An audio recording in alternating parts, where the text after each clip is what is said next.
I'm sorry for that. Can you folks hear me clear? Yes, yes, please continue. Lovely. And I'm sharing my screen. Is it working? Yeah, it's visible. Yes, please continue. Okay, lovely. Awesome. So let's get going quickly. This is going to be a 45-minute talk. I'll try to wrap it up in about 32 minutes so that we can take some time for questions. Because I'm fairly confident that while people are aware of DNS as a concept, there are some bits that is not what you would expect in your traditional understanding of this tech, right? So to get started, um, I think the introduction sort of explained everything. My specialization. My name is Ashwin. My specialization is in scaling startup tech. My job has been with AWS as one of the primary cloud providers for the last 15 years. Although I've worked with Google and Azure and other infrastructure providers on the internet. I have scaled multiple startups. I have done data centers. I have done pure cloud native. I have also done a mix or hybrid cloud that people call. And the reason why I got introduced to Balaji and the entire CDAC community was because I was running my own email and DNS servers at some point in time, and that led to a training session, and that led to more. And it's super amazing to be able to talk to you people today. Right now with TII, I build data centers which manage the entire engineering and AI capabilities for my research division, which is the Autonomous Robotics Research Ashwin, Center. we are not able to hear you. Can you hear me now? Yes, yes, yes. Yeah, you're back. Okay, I don't know, something with the line. Okay, quick look at what we're going to be looking at today. We're going to do a quick crash course on DNS. We're going to look at DNS on the cloud, what it means when we say DNS on the cloud. We'll quickly flow into Route 53. We'll do a little bit of what special offerings Route 53 has and why cloud DNS changes things for the world. And then we'll look at when you deploy an application on the cloud, what are you looking at? Does someone want to take a guess on what this race car is and what it is doing here? I'll give you people like, I don't know, if you want to talk. I'm guessing the mic is open, so feel free to do that. Anyone who wants to answer that? Someone wants to do a random guess.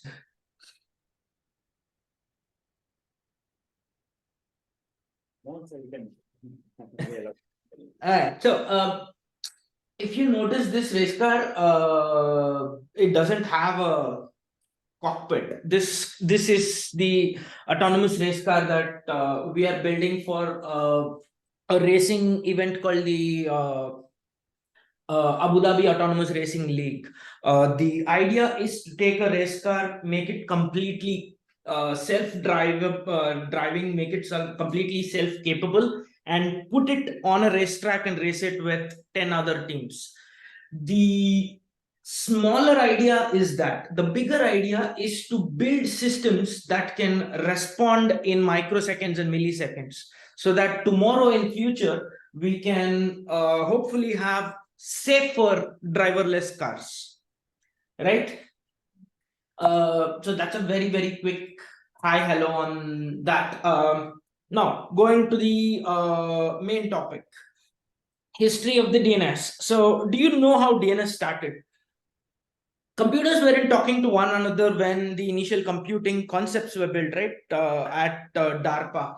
So connecting two machines on a network was ridiculously expensive. So they said, when we do networking, and we call it the internet, which was initially called the internetwork, it was very simple. They had two IPs. They said IP1 can talk to IP2, IP2 can talk to IP1. Now, in the University of California research centers at Berkeley, which was where the entire internet concept started growing and DARPA started growing, the total number of computers were 100. Each computer was a room, right? So they actually had 100 rooms. And it was still easy because people used post-its. But then the computing revolution happened, computers became famous. So people said, let's move post-its to hosts.txt, a text file on the machine, which will help identify and recognize computers. Beyond that, we went to FTP. And you know the problem with FTP, right? One of you writes a DNS entry, I write a DNS entry, we don't know which one is a valid entry, right? So now from there, we said syncing FTP files is too cumbersome and the bandwidth requirements are too crazy and there are too many changes that are happening too frequently, right? So from there was how in 1983, 40 years to today, we had RFC 882 and RFC 883. This was what you call as DNS today, right? Where it said we will define something called a zone file. This zone file will be transmitted in binary chunks over UDP, and we will have a concept called a name server and so on and so forth. The modern DNS system that you see today is literally these four RFCs: 882, 883, 1034, and 1035. These are literally four text files on which the internet runs. So let's look at what the DNS protocol means for us. The DNS protocol is asynchronous, which means you send a request, you don't care. You hope that the response is there and you get a response, right? It's a very simple packet format. It's got two headers and the rest of it is the payload, right? DNS, you do have DNS over HTTP, you do have DNS over TCP, you do have more advanced DNS protocols, but traditional DNS in its true form is still on UDP. 90% of packet lookups, in fact 98% of packet lookups for name to IP mapping happens only on UDP protocol. Everything is cached, right? So DNS responses specify caching objectives where you have something called a TTL field or an expiry, and that is how long the record is held in the system and no further queries to that same request are made. Servers respond to queries with additional information, and data is indexed by domain names. We'll look at an example of how this works. Domain name is a sequence of labels. Each label is separated by a dot and is maintained as a tree, right? So you have root, a dot at the top. You have domain names as branches, and each domain name is a leaf, or a subdomain can continue to further become leaves. Administration is shared, which means there is no one who specifically owns DNS. There is no one single entity which owns DNS. Even the IETF, which defines and manages the RFCs, the cert bodies which handle IP management and all that, CERN level organizations, all of them are not entirely in charge of DNS. Now, let's look at what types of DNS servers we will encounter, and from there we will go on, right? You have something called a recursive resolver. This is the server that you will usually talk to. This server is a middleman between the laptop or a computer that you're working on and the actual name server that holds the data pertaining to a domain, right? You have something called a root name server. The root name server is literally the top level hierarchy, right? It is the first step of hostname resolution. It tries to figure out who do I need to talk to. Every computer on this planet is provisioned with a list of root name servers, right? And they keep updating themselves periodically to update the IP addresses. But here's a fun fact: There are only 13 root name servers. Do you know which ones they are? Do people, okay, does someone want to talk about it very quickly? Like root name servers. If you're in a DNS session, you should know what a root name server is and what those 13 servers are.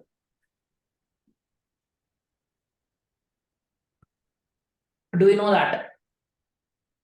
So they start from the alphabet A and go till the alphabet M. It's a.root-servers.net. That's it. And then you have a TLD name server. So a TLD stands for a top level domain, a .com, .org, .in, .edu, etc. Right? So when a request goes out to look up for a IP address for a domain, the first lookup is at the root name server, the second one is at the TLD name server, and from there goes to the authoritative server where the actual DNS records are held. And that is from where you get the IP address of this domain that you're trying to access. Right?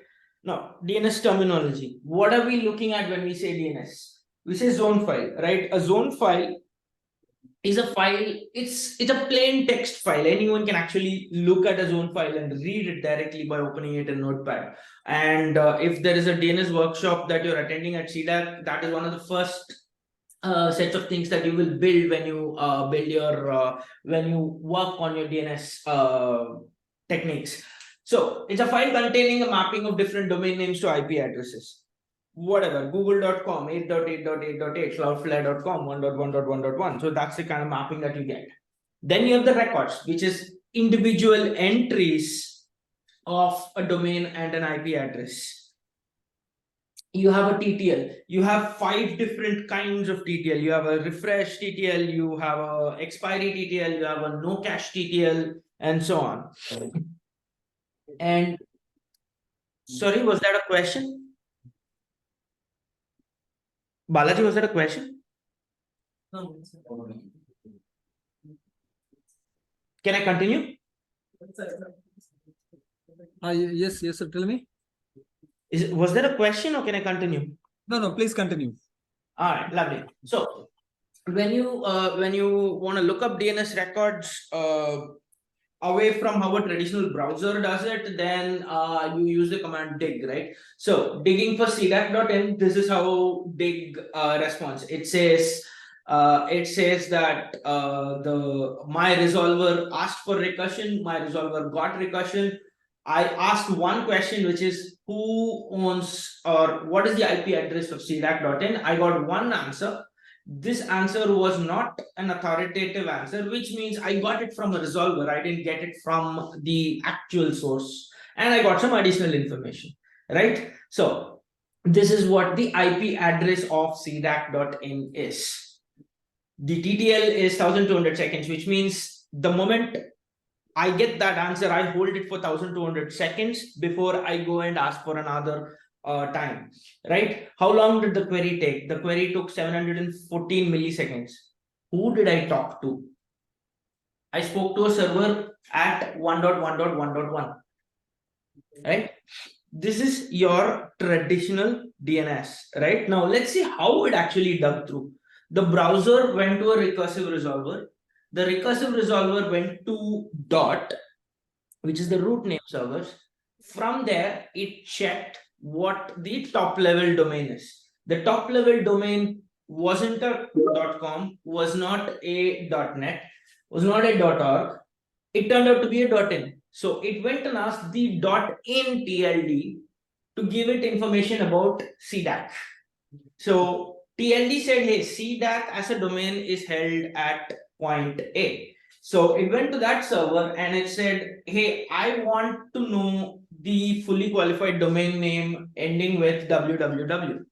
So for www.cdac.in, you get an IP address. Again, same thing. CDAC has a mail client, which is called webmail. Again, you get another FQDN and you get an IP address for that.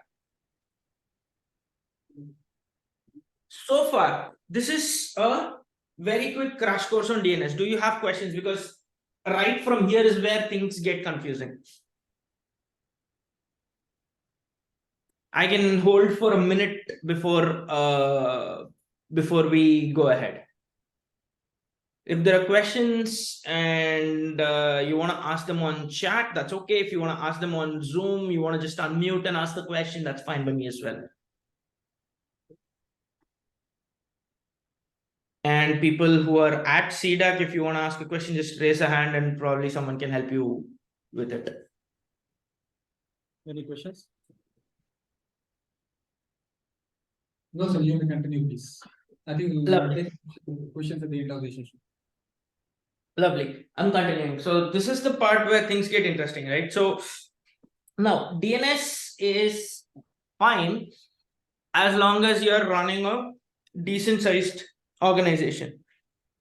But you need a custom solution when you're running as Amazon Web Services or Google Cloud or Microsoft Azure, right? Each of these cloud providers, they run DNS, but they run it very differently. It is, what is Route 53? We're focusing only on Amazon's cloud DNS today. We're not talking about GCP. We're not talking about Azure, although you can creatively assume that the implementation details aside, this is how it will work on all three providers, right? So Route 53 is AWS's managed DNS service. Their definition says it's a highly available and scalable DNS web service. Look at the definition. It doesn't say it is a domain name system service. It says DNS web service, right? And this is exactly where the differentiation starts happening. Route 53. We should actually talk about the name as well, right? Route 53 because 53 is the port on which DNS queries are answered by RFC, right? RFC communication happens on port 53. Route because by definition, it is telling your browser which route to take to get where, right? So Route 53 connects user requests to internet applications running either on AWS or on premises. So you can use AWS DNS or AWS Route 53 to also handle DNS management for servers that you're running on your own premises. Route 53 lets you do the following. Simple, boring stuff, right? In fact, the reason why it's called simple and boring is specifically because this is the most basic things that DNS does. It lets you register a domain and it will let you manage all the DNS records for a domain. And that is the only boring stuff that it does. What Route 53 additionally does is it does private and public hosted zones. What that means is when you have services in your organization that are running on different servers, you want to expose certain services to the internet, you want to hide certain services from the internet, but you want them accessible only from inside the office. These are things that AWS can do using private and public hosted zones. Any service that has an IP in a public hosted zone will be accessible over the internet. Any service which has an IP in a private hosted zone can only be accessed inside your office premises or inside the network premises, right? What else can it do? It can do advanced routing. This is where the fun starts, right? AWS can route a user to a destination based on IP, it can route a user based on geolocation, it can route a user based on latency. And we'll look at examples for each of these in a few minutes. So, DNS record types are where you start defining all of these properties and start having fun with AWS and cloud-based DNS. So you have something called a standard record type, right? Let's look at what all we get to do here. You have a standard record type default. You just have you have an A record, quad A record, MX record, TXT record, C names, etc. You have failover records. You have weighted records. You have geolocation records. You have latency based records. You have IP based records. You have multi-value records, and we look at each of these now. standard. This is what you're used to when you say bind, unbound, or any other DNS server, right? There is a DNS record. There is no additional routing or features that are baked into the record. It's your traditional DNS RFC that is being delivered here. You have a client. The client wants to talk to example.com. Example.com has 2A records. That's it, done. So when you query for example.com, you will get 2A records as a response. It will be a traditional DNS response. Nothing changes. The fun starts here. Failover records, right? So when you say there is a failover record, what this means is you can trust AWS to look at your systems on the inside, try to check them periodically to see if they're available, and then alter the DNS response basis they are active or they're unavailable. So you have different kinds of failover routing. You have something called active passive routing, which is an active standby kind of a system, where you have 2 records at least or more, and then you have health checks. You have a primary health check on the primary system, and you have a secondary health check on the secondary system. When the health check on the primary fails, you will notice that AWS will not return the records of the primary. It will in fact return the records of the secondary, and you don't have to worry about this routing. AWS takes care of the TTLs, AWS takes care of the switchover, AWS takes care of the zone file remapping. All of this happens automatically and it happens internally. So this is an example, right? So you have 2 setup. You have a failover 1.example.com and you have failover 2.example.com. When a client hits example.com, by default, it goes to failover 1, which is your active setup. Now, let's assume you're running a deployment, or you have a server issue, or you have a downtime because you want to do some sort of maintenance, but you don't want the users to be affected by this downtime. In that scenario, what you do is you switch off the health check on the primary. A health check is a ping or a check on a service periodically to see if that system is healthy or not, that system or group of systems is healthy or not. And as long as the system keeps responding in a way that is expected, AWS will assume that the system is healthy, right? Now, once the health check starts failing, AWS then will immediately remove failover 1.example.com CNAME and IP address from the DNS response. So nothing changes as far as configuration in this picture, but the client will connect to example.com and will automatically get routed to failover 2. This is your active passive setup, right? You have something called an active setup. You have the same kind of scenario. You have a DNS record with 2 or more records. You have primary with health check. You have a secondary service with health check. And when the health check of the primary fails, the Route 53 ecosystem will automatically shift traffic to the secondary. When primary is back, the Route 53 ecosystem will shift traffic back to the primary, right? And it assumes both of them are up. It can keep flip-flopping between these two. The difference between what you're seeing in active versus active passive is if active comes back up in an active passive setup, the traffic does not flip back. But in an active setup, it automatically flips back. You have something called weighted routing. Weighted routing is something that you have seen in traditional DNS, right? You have weights for MX records, for mail server records. If you look at Google's MX, it will say weight starting from 10 to I think 50, right? So the idea is to shape traffic based on weights. The record with the lowest number is considered the heaviest record, and most traffic is sent there, right? So each traffic has a weight associated. Traffic distribution is based on relative weight, right? So it averages the weight and then sends traffic over. You add a health check.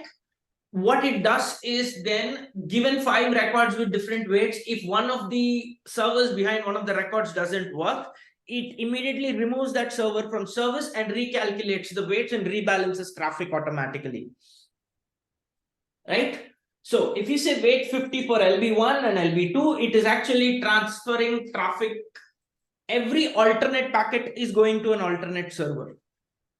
Right? Next, geolocation. This is straightforward, right? What we traditionally try to achieve with BGP in the IETF namespace, Route 53 adds another layer of ease and abstraction on top of that. So you have multiple records for a domain called example.com, and each set of records is actually pointing to a different data center. AWS then takes care of relaying this IP address across all its data centers with their BGP network, and then based on where the traffic is coming from, the closest data center is where the traffic is sent to. Right? Now, each record, like I said, you need to provide one default location so that if all locations are down, at least one, or if no location is mapped for a user, then at least one location is where the traffic is sent to. Right? So you can do geo-targeting based on continents. You can say Asia, you can say Asia Pacific, you can say MENA, you can say LATAM, you can say Africa, you can say North America, South America, things like that. Or you can do specific countries, traffic for India. So for example, if you look at how the Aadhaar ecosystem works, you cannot operate your Aadhaar data, or you cannot work on your Aadhaar data if you're outside India, right? And this is sort of how it works. The traffic coming in, the ASIN of the client IP address is checked. If the ASIN does not belong to a particular country, that traffic packet is dropped. So this is sort of how it works, right? So you have client going to example.com, but then based on where the client is, it goes to either the US data center or the Europe data center or the Asia Pacific data center. This is one of the other fun parts of doing DNS with AWS. So traffic distribution here is based on what is the lowest latency between AWS and the user. While this is, like I said, it's a fun feature to have because you can always redirect a user to the closest servers. But the problem that we've always seen is latency calculation can be inaccurate to a large extent. You will, when you're working with something like this, you will notice that the way you measure latency as a ping from your machine to the server is not how AWS measures it. Their values tend to be off by 15-20% at least, and that can produce issues every once in a while. There is then the next set of record types, which is IP based. So here you can directly say, hey, people coming from a particular IP address are the only ones who can be given a DNS entry.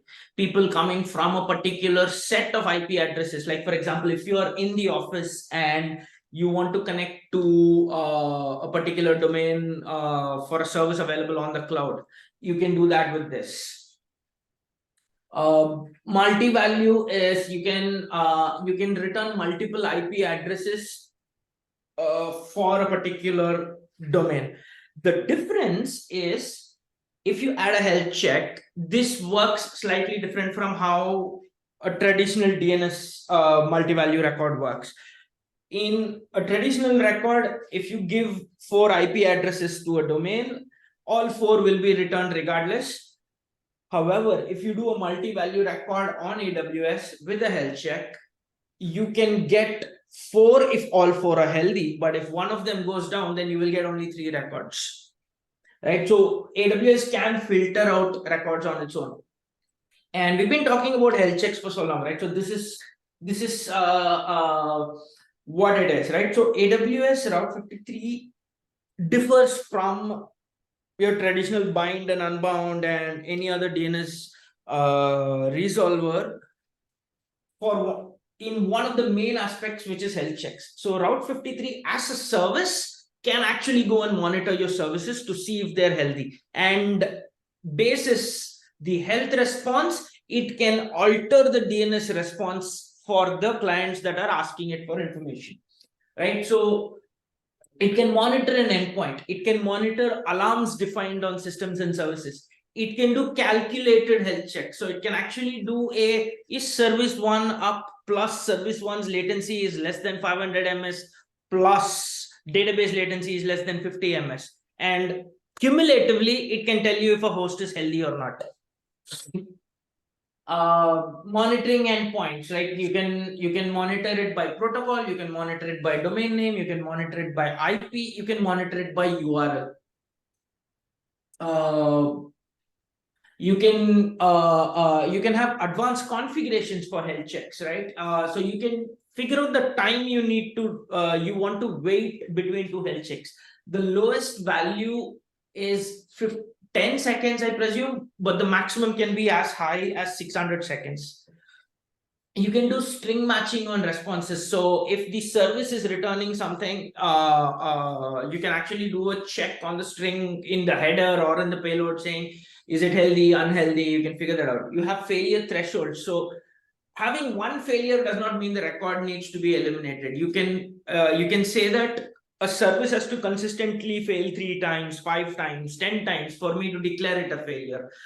You can also do inverted health checks. What that means is it will give a particular response as long as the service is down. If a service is up, then the health check fails and it actually stops doing it. So for example, you can do an inverted health check to handle a maintenance page. If you're doing a maintenance activity on your service, on your systems, you can have an IP address delivered which will show a plain HTML page saying, hey, we are down for maintenance, as long as the actual service is not up.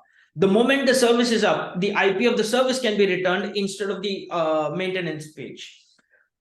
Again, you can do customizable regions. So you can always say that if a region is down, remove that region from my entire network. I want to redirect traffic to another region.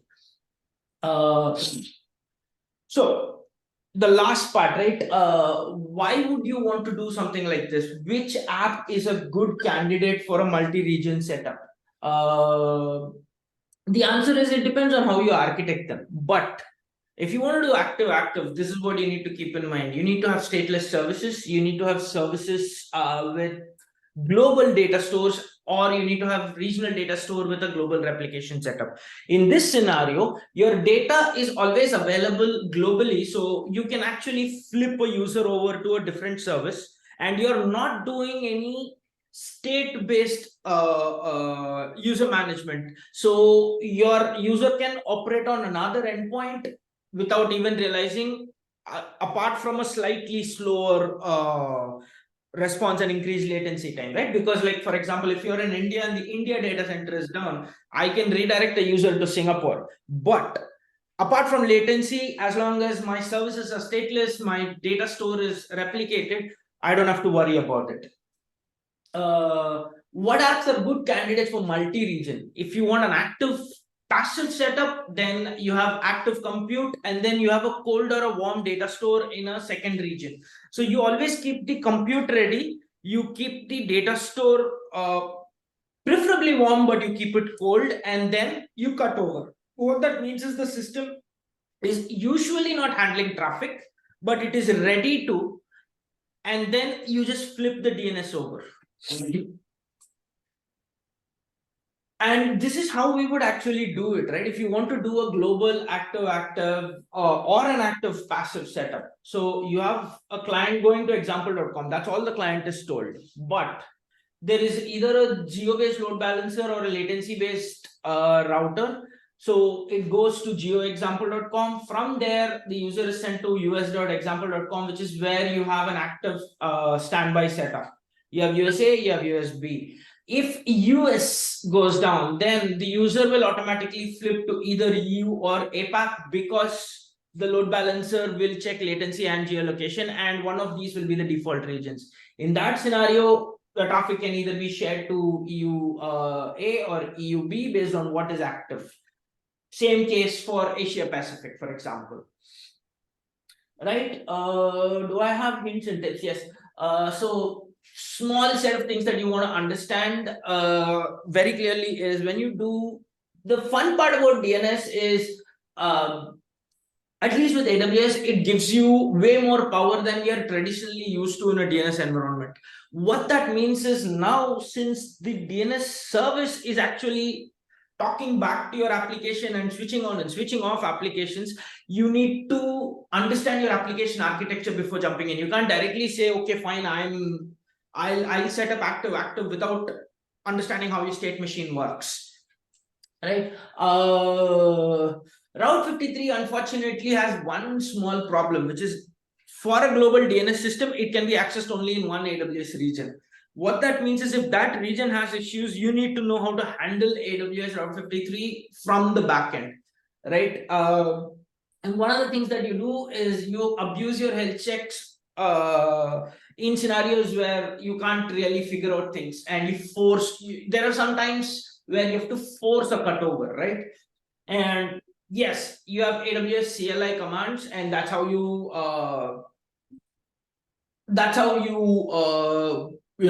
literally abuse your health checks and keep your systems going. With that, my quick talk is done. 35 odd minutes. So I have, I think, 10 minutes left to take questions. So